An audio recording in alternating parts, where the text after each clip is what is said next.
My name is Rifaat. I am from a very beautiful city in Egypt named Mansoura. Mansoura means victorious. And I missed a lot of studying in the university. So, 71, I was just getting my diploma at law because I spent just 14 years in prison under Nasser. So when we had been released, I began to study again in the university and finished my diploma at law and got another diploma at economy and got a third one, and I was going in a challenge. So anyhow, at this time I was working at newspaper El-Akhbar. El-Akhbar means the news. El-Akhbar at this time was the widest distributing journal, a big institution, and Mr. Muhyiddin was its head of the staff. I worked with him as an assistant, and then we linked together in the Egyptian Peace Council. He was the Secretary General of the Egyptian Peace Council, and I was not the Vice Secretary General. I was his assistant, just secretary for him, something like that. So at this time, it was Nasser who asked to begin a campaign for Vietnam and for Cyprus. And we have a big campaign. So we are acquainted for having campaigns and collecting signatures and so on, and moving trade unions and the syndicates and the artists.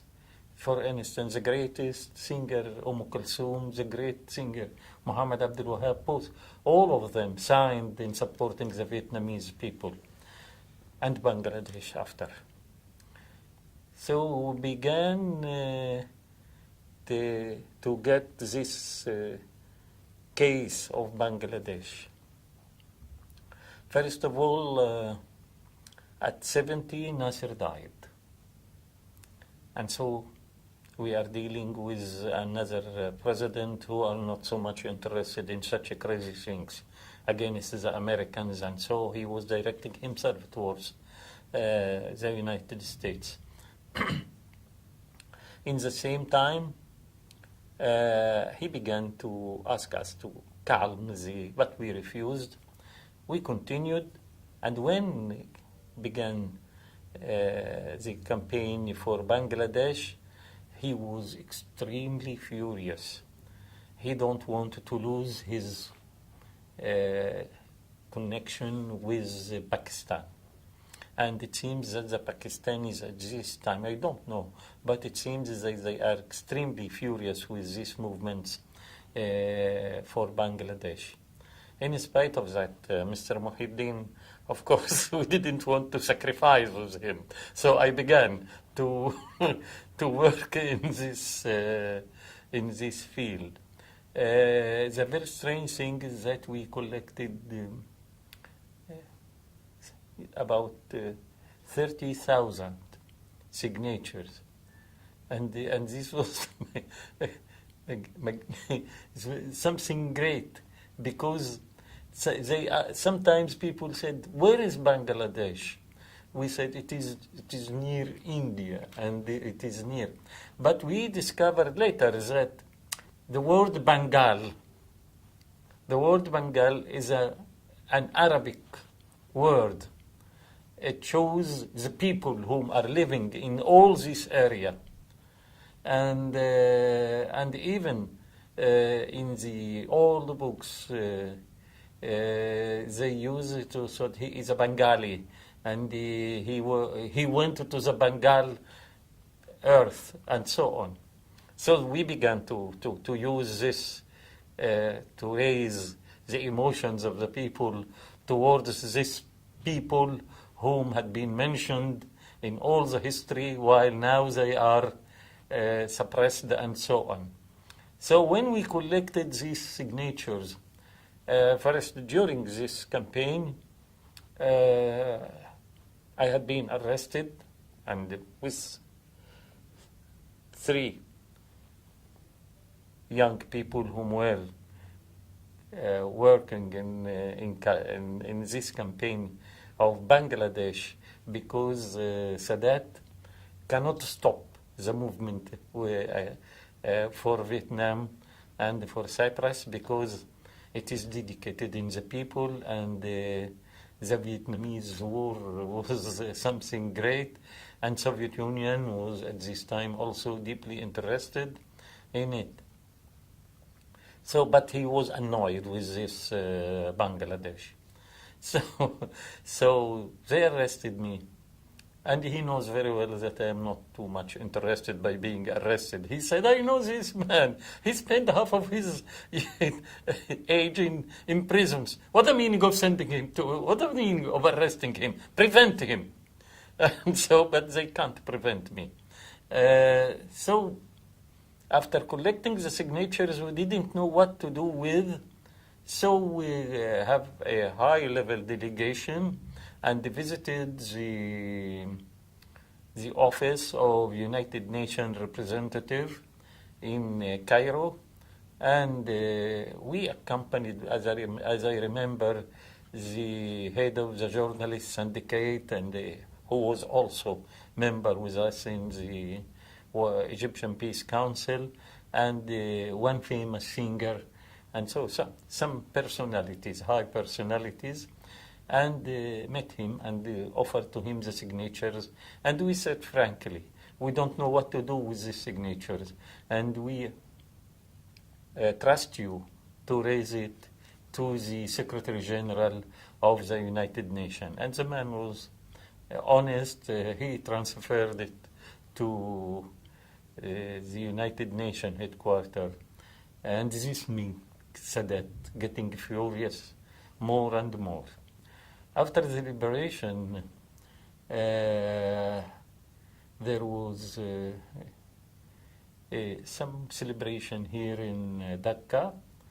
I led the delegation of the World Peace Council. So I come here. It was great.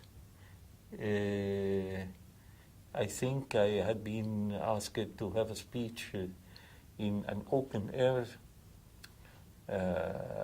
about 100,000 persons collected in the street, and while having the speech became the rain. The people are continuing. It seems they are acquainted, but I am not. So I try to finish it quickly. And but there was great celebrations. In one of the receptions, I met Mujibur Rahman. So he wants to know what's going on in Egypt, and why those Egyptians are supporting Bangladesh war.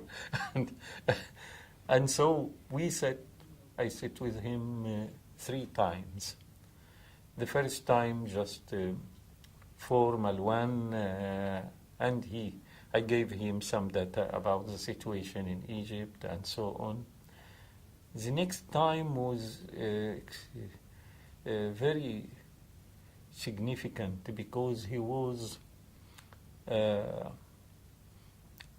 interested deeply for how to have a progressive understanding for religions. So he asked me to sit with some Czechs in Bangladesh.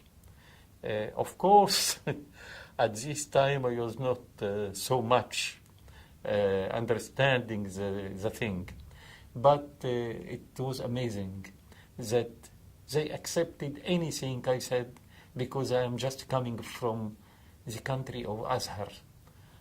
And we began.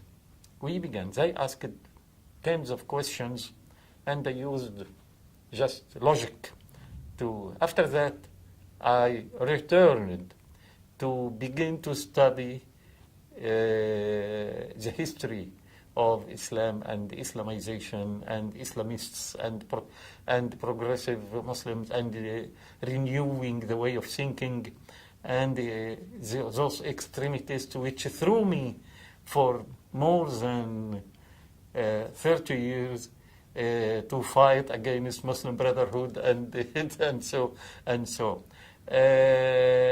Before I leave, he asked to see me again, and asked me frankly about the situation of political parties in Church.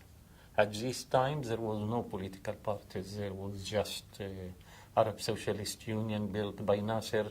So, built by Nasser, and so worked good under Nasser. And then inherited by Sadat and worked bad under Sadat. And he asked the way to have multi-party system. I said, we have secret systems. We have secret systems. And then he was extremely worried about a Maoist group here. And he asked me, can you go and discuss with them? I said, no. No, I said, no hope. No hope. I know these people, and no hope. I said, try.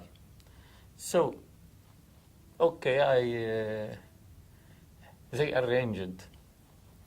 And it seems they are working at this time also secretly, because we have demonstrations and celebrations and so on, and suddenly you find young people going through the demonstrators, distributing papers. You dogs, go to your home, and so on, and even written in primitive English. But what I remember is that you dogs, thank you. So I met 3 of them. No way. And no way. He phoned me. Is there any progress? I said, no way. You're honorable. No way. And but we have the same. Although I said to him at this time, we have the same, but not Maoist, Trotskyites. And I know, we tried, impossible. The more you discuss with them, the more they dig deep down. And so the best thing is to ignore them. I felt that I need to see Dhaka again after this period. And I got the impression that I was not wrong in when I was young and worked for this revolution and for those people. In the first visit, Dhaka was a very, very simple place, very poor. The difference between Dhaka at 71 and 2013 is great. It is not a change. It is something new.